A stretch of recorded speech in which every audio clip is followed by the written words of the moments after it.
किसी शहर में एक बड़ा धर्मात्मा राजा राज करता था। उसके दान धर्म का प्रवाह कभी बंद नहीं होता था। हर जगह राजा बढ़ चढ़कर दान दक्षिणा देता था। एक दिन उसके यहाँ एक साधु आया। उसने राजा से कहा, राजन, सुना है तुम बहुत दान धर्म करने वाले राजा हो। तुम्हारे यहाँ से कोई भी खाली हाथ नहीं जाता। क्या मैं जो मांगूंगा वो तुम मुझे दे सकोगे? राजा बोला, कहिए साधु महाराज, आपको क्या चाहिए? साधु ने कहा, या तो 12 वर्ष के लिए अपना राजपाट दे दो या अपना धर्म दे दो। साधु की बात सुनकर पहले तो राजा चिंता में पड़ गया, फिर सोच विचार कर उसने कहा, महाराज, मैंने राजपाट सब आपको दिया, संभालिए इस राजपाट को। इतना कहकर राजा वहां से बिना कुछ लिए सब कुछ छोड़ छाड़ बिल्कुल अकेला चल पड़ा। चलते चलते मार्ग में एक बगीचा आया। वहीं एक कुआं और प्याऊ भी था। बड़ा रम्य स्थान था। राजा वहीं विश्राम करने के विचार से ठहर गया। अगल बगल देखने पर उसे एक जीर्ण कसा हुआ सुंदर घोड़ा दिखाई दिया, जिसके पास एक सुंदर स्त्री बैठी हुई रो रही थी। राजा को स्वभावतः दया आई।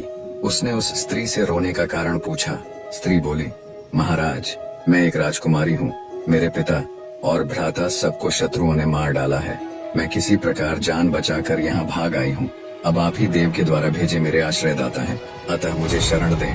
राजा ने कहा, ठीक है, घोड़े पर बैठ जाओ और मेरे साथ साथ चलो। राजकुमारी बोली, नहीं महाराज, आप ही घोड़े पर चलो। आपके सामने मेरा घोड़े पर बैठकर चलना ठीक नहीं है। राजा घोड़े पर सवार हो गया। चलते चलते दोनों एक दूसरे राजा के नगर में पहुँचे। स्त्री ने कहा, आप शहर जाकर कोई बढ़िया मकान भाड़े पर ठीक करो, तब तक मैं यहीं बैठती हूँ। राजा ने कहा, भाई, मेरे पास एक अधेला भी नहीं है, फिर मकान की बात किस मुंह से करूँगा? स्त्री ने कहा, महाराज, रुपयों पैसों की आवश्यकता हो तो मेरे पास से ले जाओ। और उसने निकाल कर 10 मोहरें राजा को थमा दी। राजा भी मकान ठीक कर आया और राजकुमारी को लेकर उसी मकान में गया और उन्हें वहां छोड़कर बाहर से घोड़े और उस स्त्री के लिए भोजन सामग्री ले आया। राजकुमारी ने भोजन तैयार किया और राजा से भोजन करने को कहा। राजा ने कहा, अरे, आप भी तो भोजन करो। उसने कहा, नहीं महाराज, पहले आप भोजन कर लें, आपके बाद मैं खा लूंगी। राजा ने भोजन किया, स्त्री ने भी किया। दूसरे दिन उस स्त्री ने कहा, राजन, आपको अधिक कष्ट होता है काम करने में, क्यों ना एक नौकर रख लो। राजा बोला, भाई, मेरे पास तो एक अधेला भी नहीं है और तुम मुझसे राजाओं की सी बात कर रही हो। स्त्री ने कहा, राजन, आप असमंजस में ना पड़िए। मैं औरत जात न हुई होती तो स्वयं इन कामों को कर लाती। आपको कहने भी नहीं जाती। रुपये पैसों की आपको जब भी आवश्यकता पड़े, आप हमसे निस्संकोच मांग लिया कीजिए। राजा गया और एक नौकर ले आया। कुछ दिनों के बाद उस स्त्री ने कहा, राजन, मन बहलाने के लिए कभी कभी यहाँ के राजा की कचहरी में चले जाया करो और वहाँ की कुछ बातें सुन लिया करो। अब राजा रोज कचहरी जाने लगा। उस नगर का राजा यह समझकर कि यह मेरे मंत्रियों में से किसी का संबंधी होगा, उससे कुछ न पूछता। इधर मंत्री लोग उसकी आकृति राजा के समान देखकर राज संबंधी जानकर कुछ न बोलते। कुछ दिन यूं ही बीत गए। एक दिन राजा और मंत्री वर्ग ने आपस में आखिर उस राजा के संबंध में बातचीत की। वह किसी का कोई संबंधी तो था ही नहीं। उनको बड़ा कौतूहल हुआ। दूसरे दिन राजा ने उससे परिचय मांगा। उसने अपनी सारी बात बता दी। उसकी धर्मप्रियता देख राजा ने उसका बड़ा स्वागत किया और अपना मुकुट उसके सिर पर रख उसकी पगड़ी अपने सिर पर रख ली, अपने सिंहासन पर बैठाया और मित्रता की प्रतिज्ञा की। दूसरे दिन उसे फिर कचहरी में आने का निमंत्रण दिया। राजा ने सारी घटना उस स्त्री से कह सुनाई। उसने कहा, ठीक है, आप भी राजा को सारे परिकर परिषद तथा नगर को भी न्योता दे आइए। वह पहले तो हिचकिचाया, पर उसके प्रभाव तथा आग्रह को देखकर राजा उस स्त्री की बात मान गया और अगले दिन जब कचहरी गया तो राजा को सारे मंत्री परिषद सहित पूरे नगर को अगले दिन सुबह के भोज के लिए आमंत्रित किया। उस नगर का राजा हैरान होते हुए बोला, कहीं भांग वांग पी ली है क्या? भोज और वो भी पूरे नगर सहित, कहाँ से करोगे उसका इंतजाम? खैर, बोले, जाओ ठीक है, मनमानी करो, मित्र ही तो हो। शाम को उस नगर के राजा ने एक सिपाही भेजकर पता लगवाया और कहा, जाकर देखो तो सुबह भोज के लिए क्या इंतजाम है। सिपाहियों ने देखा तो वहाँ कुछ नहीं था।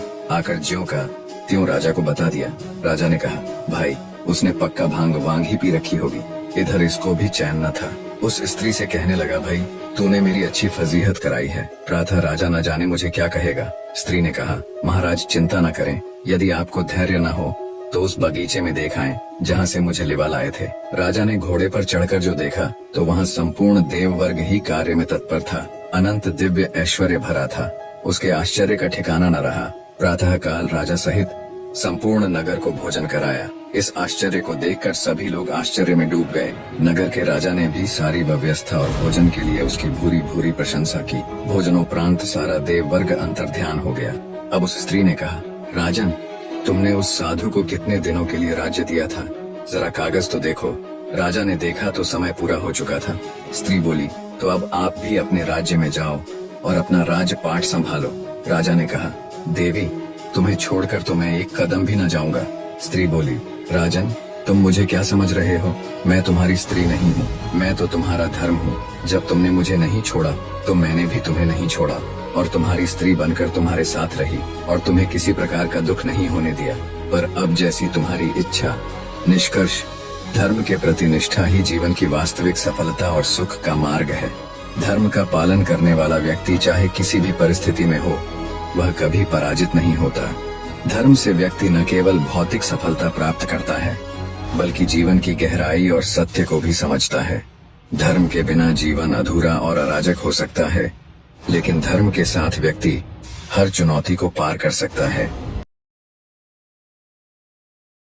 एक समय की बात है, एक राजा था जिसकी 4 पत्नियां थीं, जो एक से बढ़कर एक सुंदर एवं गुणों से युक्त थीं। राजा उन चारों से अनुराग रखता था, परंतु उसे चौथी पत्नी सर्वाधिक प्रिय थी, फिर तीसरी, दूसरी और पहली। पहली पत्नी उनमें सर्वाधिक वयस्क थी, इसलिए राजा को वो सबसे कम प्रिय थी। एक दिन राजा वन में आखेट के लिए गया। वहाँ उसे एक अज्ञात कीट ने काट लिया और वह एक दुर्लभ बीमारी से ग्रसित हो गया। वैद्य एवं तांत्रिकों ने अपनी सारी विद्या का प्रयोग किया, परंतु उसकी अवस्था को सुधार नहीं पाए। अंततः उन्होंने यह कहा कि राजा की मृत्यु निकट है और अब वह कुछ ही दिनों के अतिथि हैं। राजा ने अपनी संपत्ति को रानियों में विभाजित करने का निर्णय किया, क्योंकि उसका कोई उत्तराधिकारी नहीं था। परंतु सामान्य रूप से विभाजन करने की जगह कौन सी रानी उसे कितना प्रेम करती है, इस आधार पर संपत्ति को बांटने का निर्णय किया। उसने एक चतुर योजना बनाई और सभी रानियों को एक एक करके बुलाया। उसने कहा, मेरे जीवन के केवल 3 दिन शेष हैं। मैं तुम्हें एक रहस्य बताता हूँ। बहुत पहले मुझे एक साधु ने एक शक्तिशाली यंत्र दिया था, जिससे मुझे स्वर्ग की प्राप्ति होगी यदि मैं साथ में एक और व्यक्ति को ले जाऊं। परंतु इससे पहले कि स्वर्ग में प्रवेश करें, हमें दारुण यंत्रणा सहन करनी होगी और नर्क में 7 वर्ष व्यतीत करने होंगे। क्योंकि हम एक दूसरे से सर्वाधिक प्रेम करते हैं, इसलिए मैंने यह निश्चय किया है कि मैं तुम्हें अपने साथ आने का यह अवसर प्रदान करूंगा। उसने चौथी रानी से आरंभ किया, जो सबसे छोटी थी और जिससे वह सबसे अधिक प्रेम करता था। उन्होंने उससे पूछा, क्या तुम मरने के बाद मेरे साथ चलोगी? रानी को राजा के पास आई हुई मृत्यु पर पूर्ण विश्वास था। उसने भावना रहित स्वर में कहा, इसमें संदेह नहीं कि मैं आपसे प्रेम करती हूँ, परंतु प्रत्येक व्यक्ति को अपनी मृत्यु का स्वयं ही सामना करना होता है। मैं यही रानी के रूप में रहना पसंद करूंगी। मुझे तो प्रेम एवं सत्कार की आदत है। इतना कहकर चौथी रानी चली गई। राजा को अपनी तीसरी पत्नी भी बहुत प्यारी थी और उस पर उन्हें गर्व था। उन्होंने उसे बुलाया और साथ में मरने का पूछा। तीसरी पत्नी बोली, मैं आपको यह सिद्ध करूंगी कि मैंने आपसे सबसे अधिक प्रेम किया है, पर मैं आपके साथ नहीं चल सकती। मुझे अपनी जिंदगी बहुत प्यारी है। राजा की दूसरी पत्नी हर मुश्किल समय में उनका साथ देती आ रही थी। जब कभी राजा किसी मुसीबत या उलझन में होता तो वही उसका निवारण करती। राजा ने उससे भी साथ चलने के लिए पूछा, जिस पर दूसरी पत्नी ने कहा, माफ कीजिए महाराज, मैं इसमें आपकी कोई मदद नहीं कर सकती। मैं आपका अंतिम संस्कार जरूर करवा सकती हूँ और मैं उस वक्त तक आपके साथ रहूंगी। तभी एक आवाज आती है, मैं आपके साथ चलूंगी और जहाँ भी जाएंगे वहाँ जाऊंगी, भले ही वो मौत के बाद का सफर हो। राजा ने देखा, ये उनकी पहली पत्नी की आवाज थी। राजा अब शांति अनुभव करता है कि कोई तो है जो उसे बिना किसी अपेक्षा के प्रेम करता है, पर उन्होंने उस पर सबसे कम ध्यान दिया था। राजा को बहुत शर्मिंदगी महसूस हुई। उन्होंने कहा, जब तक मैं जीवित था तुम्हारा ध्यान रखना चाहिए था, तुम्हारी कद्र करनी चाहिए थी। उन्होंने पहली पत्नी से माफी मांगी। दोस्तों, वास्तव में यह कथा आपकी, हमारी और प्रत्येक मनुष्य की है। हर व्यक्ति की 4 पत्नियां होती हैं। चौथी पत्नी है हमारा शरीर। हम इसे खूब सजाते हैं, गहने पहनाते हैं, अच्छे कपड़े पहनाते हैं, पर आखिर में ये हमारा साथ छोड़ देती है। हमारी तीसरी पत्नी होती है धन संपत्ति। हम जीवन का बहुत सारा समय घर को साजो सामान से भरने में लगा देते हैं, वो भी हमारे साथ नहीं चल सकती। दूसरी पत्नी है हमारा परिवार और दोस्त। वो हमारा हर सुख दुख में साथ देते हैं, लेकिन ज्यादा से ज्यादा वो हमारे आखिरी समय में हमें अलविदा कहने आ सकते हैं, पर साथ में नहीं चल सकते। अब सोचिए, चौथी रानी कौन होगी जो हमेशा हमारे साथ जाएगी, पर जिसको हम कभी महत्व नहीं देते। वो रानी है सद्भावना और निस्वार्थ भाव से किए गए पुण्य कर्म। यही वो पत्नी है जो मरने के बाद भी हमारा साथ नहीं छोड़ती, सदा साथ जुड़ी रहती है। मनुष्य के कर्म ही है जो मृत्यु के बाद भी उसके साथ जाते हैं। हम में से अधिकतर लोग इस कहानी के राजा की तरह ही जीवन जीते हैं। कहानी में बताए क्रमानुसार ही अपनी पत्नियों से प्रेम करते हैं। हालांकि यह जीवन का आधार भी है और आवश्यक भी है कि साजो सामान के साथ आरामदायक जीवन जिए। परिवार और दोस्तों को प्यार से संजो कर रखें, अपने शरीर का ध्यान रखें, इसे स्वस्थ रखें, पर हमें उस जन्म देने वाले जन्मदाता यानी ईश्वर को कभी नहीं भूलना चाहिए। थोड़ा ही सही लेकिन कुछ समय उस परमात्मा को जरूर दे। निष्कर्ष, जीवन में भी सच्चे प्रेम के मूल्य को समझना जरूरी है। संपत्ति, परिवार और शरीर के साथ साथ हमें सद्भावना और निस्वार्थ प्रेम के मार्ग पर चलना चाहिए और उस परमात्मा को याद रखना चाहिए जो हमारे जीवन का अंतिम सत्य है। राजकुमारी मंदाकिनी अपने पिता की इकलौती संतान थी। वो इतनी सुंदर थी कि उसकी सुंदरता के चर्चे अन्य राज्यों में भी थे। उसमें सौंदर्य के साथ साथ सदाचार, प्रतिभा आदि और भी सद्गुण थे, परंतु सब सद्गुणों तथा पिता के स्नेह ने उसे अभिमानी बना दिया। उसका अहंकार इतना बढ़ गया था कि वो किसी दूसरे को अपने सामने कुछ समझती ही नहीं थी। अनेक राजकुमारों ने उससे विवाह करना चाहा, किंतु किसी को वह अपने योग्य माने तब तो।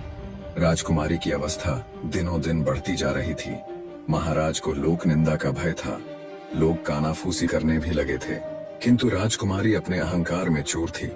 वह किसी भी राजकुमार को देखने तक को भी प्रस्तुत नहीं होती थी।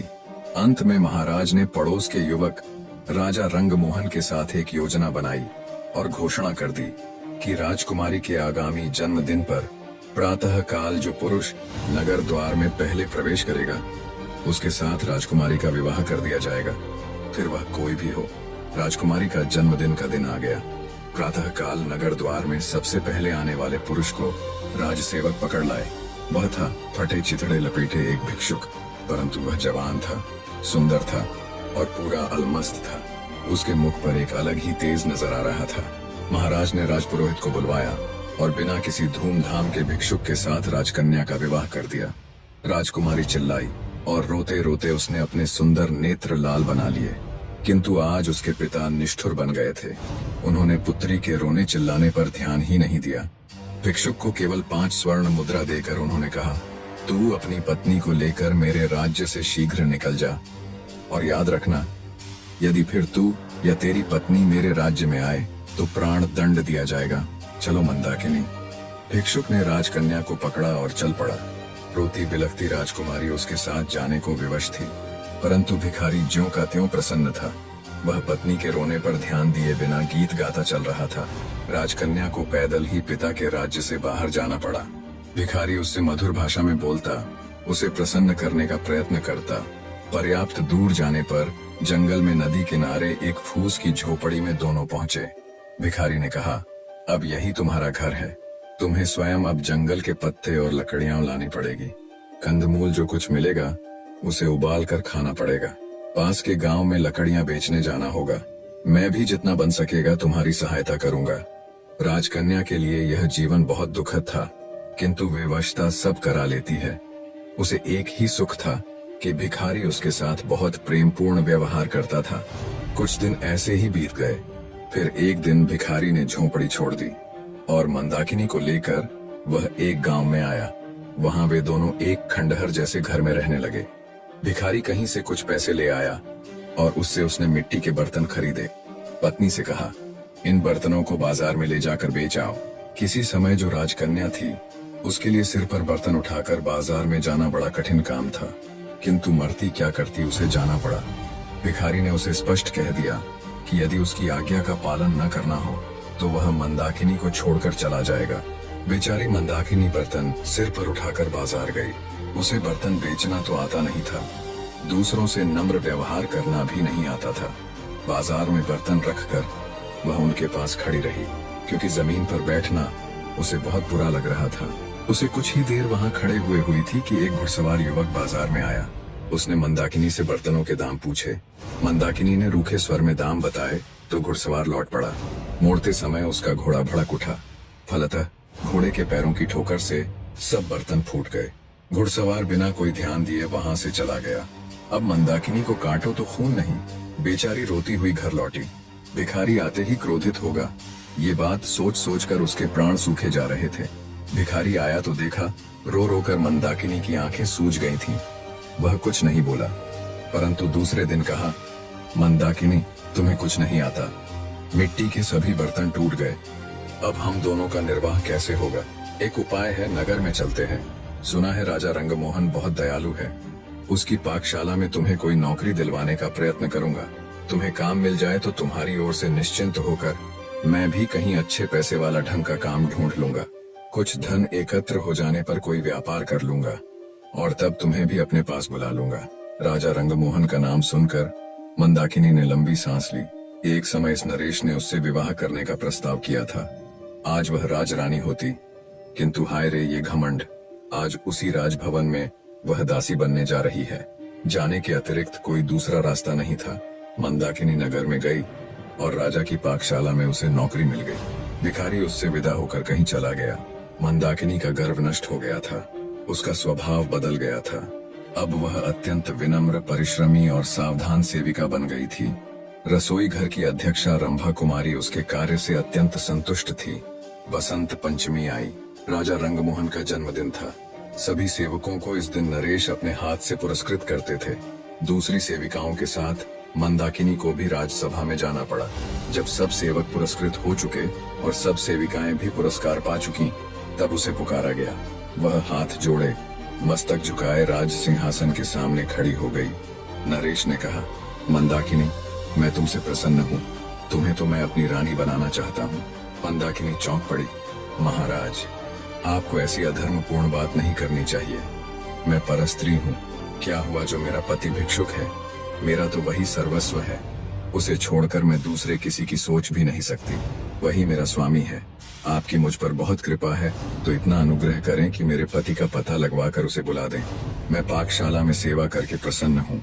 महाराज रंगमोहन चले गए और थोड़ी देर में वह भिखारी राजमहल से निकला। मंदाकिनी उसे देखते ही दौड़कर उसके पैरों पर गिर पड़ी। भिखारी मुस्कुराया और बोला, मंदाकिनी, मुझे ध्यान से देखो तो तुम्हें मुझ में और रंगमोहन में कुछ सादृश्य नहीं मिलता। भेद खुल चुका था।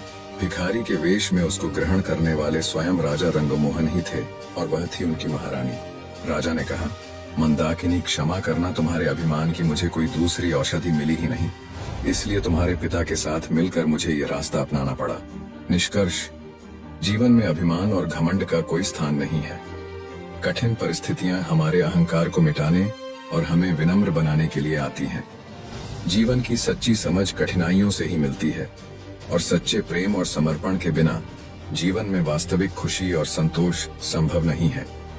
इसके साथ ही कहानी यह भी बताती है कि परिस्थितियां चाहे जितनी भी कठिन क्यों न हो, सच्चा प्रेम, सहनशीलता और विवेक ही जीवन को सही दिशा में आगे बढ़ाते हैं। ये कहानी है एक ऐसे राजा की जिसकी परीक्षा लेने के लिए स्वयं भगवान इंद्र ने बाज का रूप धारण किया था और अग्निदेव कबूतर बने थे। ये कहानी है राजा शिव की, जिसकी धर्म के प्रति परण, उदारता, दयालुता एवं परोपकार की ख्याति स्वर्गलोक में भी पहुंच गई थी। भगवान इंद्र और अग्निदेव ने राजा शिव की प्रशंसा सुनने के बाद उनकी परीक्षा की योजना बनाई। राजा शिव के गुणों को परखने के लिए अग्निदेव कबूतर बने और इंद्र बाज। एक दिन राजा अपने दरबार में बैठे थे, तभी एक कबूतर जो अग्निदेव था उड़ता हुआ उनकी गोद में आ गिरा और अपनी रक्षा के लिए प्रार्थना करने लगा। कबूतर ने कहा, महाराज, आपकी उदारता और आपकी शरण में आने वाले पर आपकी दया की चर्चा पशु पक्षियों तक में होती है। मैं भी आपके राज्य में निवास करने के कारण आपकी प्रजा और अभी आपका शरणागत हूँ। मेरी रक्षा करें। राजा शिवी ने कबूतर को निश्चिंत रहने का वचन दिया और कहा कि वह उसकी रक्षा हर हाल में करेंगे।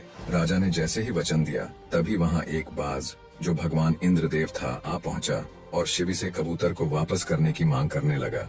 बाज ने कहा, महाराज, यह कबूतर मेरा आहार है। मैं अपने आहार का पीछा कर रहा था और मैंने इस पर प्रहार भी किए हैं। आप मुझे मेरा आहार वापस करें, आपकी बड़ी कृपा होगी। राजा शिवी ने कहा, बाज, यह तुम्हारा आहार रहा होगा, किंतु अभी यह मेरा शरणागत है और मैंने इसको प्राण रक्षा का वचन दिया है, इसलिए मैं अपना वचन भंग नहीं कर सकता। बाज ने कहा, महाराज, मैं भी आपके राज्य का रहने वाला पक्षी हूँ। विधाता ने मुझे शिकार करके अपना पेट भरने की व्यवस्था दी है। अगर आप कबूतर वापस नहीं करेंगे तो आपको मुझे भूखा रखने का पाप लगेगा। जो राजा अपनी प्रजा को किसी कारण कष्ट देता है या उसके आहार का हरण करता है, उस राजा पर से देवों की कृपा समाप्त हो जाती है। उसकी प्रजा को इसका दंड भोगना पड़ता है। आप यह पाप न करें। राजा बोले, तुम्हारी बातें सत्य है, किंतु मैं वचनबद्ध हूँ। शरणागत का अतीत मुझे ज्ञात नहीं था, इसलिए मैंने इसकी रक्षा का भार लिया है। इसके बदले मैं तुम्हें अन्य मांस का प्रबंध करा सकता हूँ। बाज बोला, आप न्यायप्रिय हैं। मैं आहार प्राप्ति में स्वयं समर्थ हूँ। इसका प्रमाण आपकी गोद में बैठा कबूतर है। जो राजा अपनी प्रजा को आलसी और राजकीय पर आधारित बनाता है, वह राजा न्यायप्रिय नहीं। राजकोष आपकी व्यक्तिगत संपत्ति नहीं, प्रजा का अधिकार है। बाज की तर्कपूर्ण बातों से शिवी निरुत्तर होने लगे। उन्होंने कहा, हे बाज, राजकोष मेरी संपत्ति नहीं, किंतु प्रजा के कल्याण में प्रयोग करने का अधिकार अवश्य है, और कबूतर मेरी प्रजा ही तो है। उसके कल्याण के लिए मुझे इसके प्रयोग का अधिकार है। बाज और शिवी में तर्क वितर्क चलता रहा। अंत में राजा शिवी बाज के तर्कों के आगे झुक गए और उन्होंने बाज से ही रास्ता बताने का अनुरोध किया। बाज ने कहा, आप राजा हैं, मैं प्रजा। प्रजा को संतोषजनक पारितोषिक दीजिए। राजा शिवी ने कहा, हर व्यक्ति को सबसे प्रिय उसके अपने शरीर का मांस होता है। मैं कबूतर के बदले अपने शरीर से मांस काट कर दे सकता हूँ। बाज इस पर सहमत हो गया। एक बड़े से तराजू में एक पलड़े पर कबूतर को रखा गया और दूसरे पर राजा शिवी ने अपनी जंघा से काटकर मांस का एक बड़ा टुकड़ा रखा, लेकिन पलड़ा हिला भी नहीं। शिवे अपने शरीर से मांस काट कर रखते गए, लेकिन पलड़ा नहीं हिला। अंत में खून से लथपथ राजा शिवी स्वयं उस तराजू पर बैठ गए।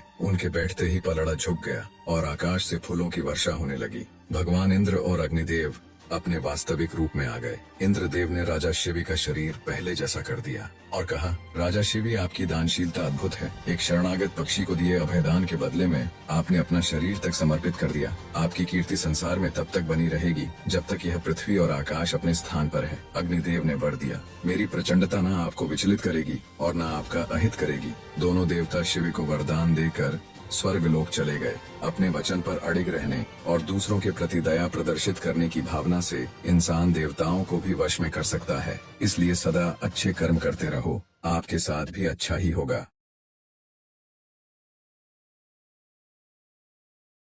इस कहानी को पूरा सुनने के बाद आपकी भगवान श्री कृष्ण के प्रति एक अलग ही भावना जागरूक होगी। तो चलिए आपका ज्यादा समय न लेते हुए एक बहुत प्यारी कहानी सुनाते हैं। क्या था कि एक भगवान श्री कृष्ण के बहुत बड़े भक्त थे। वो भगवान कृष्ण की एक छोटी सी मूर्ति को हमेशा एक झोले में अपने साथ रखते थे। वो ठाकुर जी की बहुत सुंदर मूर्ति थी। वो संत ठाकुर जी की रोज पूजा अर्चना कर उनसे खूब बातें किया करते थे। वो संत जो थे वो बहुत तपस्वी थे। वो हमेशा भगवान कृष्ण की भक्ति और भजन में मग्न रहा करते थे। ऐसे ही एक बार वो संत एक ट्रेन से सफर करके मथुरा वृंदावन में अपने एक मित्र के पास जा रहे थे। वो संत ट्रेन में बैठकर अपने ठाकुर जी को एक बगल वाली सीट पर रख दिया और सभी संत महात्मा हरि चर्चा में मग्न हो गए। और जब ट्रेन रुकी तो वो ट्रेन से उतरकर नदी में स्नान करने चले गए और अपना वो झोला जिसमें वो ठाकुर जी को लिए थे वो ट्रेन में ही छूट गया।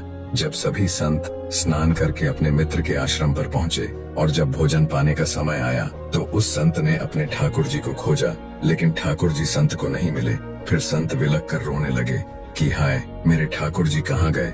संत ने अपने ठाकुर जी के वियोग में अन्य जल को त्याग दिया और अपने ठाकुर जी को याद करते रहे। फिर उनके एक मित्र ने बोला कि आप निश्चिंत रहें, हम आपको अपने ठाकुर जी दे देंगे। वो संत बोले कि नहीं नहीं, हमें वही ठाकुर जी चाहिए जिन्हें हम अब तक अपने हृदय से लगा कर रखा और पूरी शिद्दत से पूजा अर्चना की है। फिर एक बड़े संत और थे, उन्होंने पूछा कि तुम ध्यान करो कि आपने ठाकुर जी को कहाँ छोड़ दिया है। वो संत बोला कि लगता है ट्रेन में ही रह गए होंगे। फिर उन्होंने कहा कि ट्रेन तो अब बहुत दूर निकल गई होगी और पता नहीं कि वो सीट पर कौन आया होगा और कोई लेकर ना चला गया हो। फिर भी वो संत बोले कि मेरे कुछ जान पहचान के हैं रेलवे में, मैं बात करता हूँ। वो संत गए रेलवे विभाग पर अपनी कंप्लेन को दर्ज कराया। फिर रेलवे के स्टेशन मास्टर से बताया कि हमारा एक झोला गुम गया है जिसमें हमारे मित्र के ठाकुर जी थे। आप थोड़ा हमारा वो थैला ढूंढने में हमारी मदद करो। वो स्टेशन मास्टर ने पूछा कि कौन सी ट्रेन पर आपके मित्र आए थे। जैसे ही स्टेशन मास्टर को संत ने वो ट्रेन और उसका ट्रेन नंबर बताया तो स्टेशन मास्टर बोला कि वो ट्रेन कई घंटे से उसे प्लेटफॉर्म पर खड़ी है, ना कोई खराबी है ना कोई दिक्कत, वो आगे बढ़ ही नहीं रही। कई सारे इंजीनियरों ने देखा है, उन्हें कोई कमी नहीं मिली है, पर फिर भी वो ट्रेन चल नहीं रही। वो संत बोले कि रुको, ये ट्रेन चलेगी। वो संत अपने डब्बे में गया और सीट पर रखे अपने ठाकुर जी को लिया और ट्रेन से नीचे आ गए। फिर जाकर स्टेशन मास्टर से बोले कि अब ट्रेन को आगे बढ़ाओ, और फिर उस ट्रेन को बढ़ाया गया और वो सच में आगे बढ़ने लगी। ये देख वहाँ खड़े सभी इंजीनियर, रेलवे कर्मचारी और कई सारे लोग अतरज मानने लगे। वो संत बोले कि ठाकुर जी, मेरे बिना और कहाँ चले जाएंगे। दोस्तों, अगर भक्त भगवान का सबसे खास है तो भगवान भी उसके बिना बेचैन हो जाते हैं। दोस्तों, आपको ये एक प्यारी सी कहानी कैसी लगी हमें कमेंट करके जरूर बताएं, और अगर वीडियो पसंद आया हो तो दिल से एक लाइक जरूर करें। प्रेम से बोलो जय श्री राधे।